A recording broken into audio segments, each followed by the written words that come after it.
Ug balik na sa ta sa pagpamana niya, nakasugat na ning gitawag og mga timbal jellyfish. Medyo grabe gini siya makaigo sa atong panit kay katul nya. Check na lang ninyo sa online or i-search ninyo kung unsay mga epekto na sa atong lawas ug maigo tana ug unsay mga remedy para ma-aware pud ta mo nang likayan ginato na kung importante nga natay wetsuit or protection sa atong lawas nya. Kasagaran maigo tana dili gyud sa atong simod kay mao ra may open. Kunang mag-amping ta kanunay nya dire pag drop nako na ini sakang mamsa or samin-samin nya horse eye jack may kuno English ana. 500 grams mo nang gitira na lang nato dayon kay pang anti-zero ba.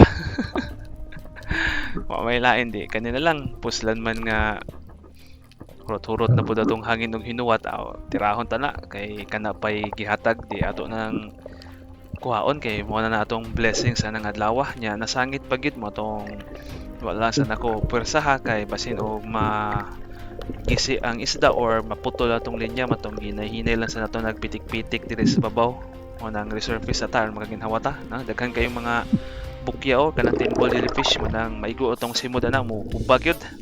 Patay swerte na igo kita pero gamay raman diri sa atong naong sa simod niya madara man na siya og treatment ng mga calamine or calmoseptin or suka. Og tara mo ni unang isda nato 500 grams so goods na kay ni manang kamong mga mamana magamping ta kanunay. Huwag kumpiyansa, drive safe always and God bless us all.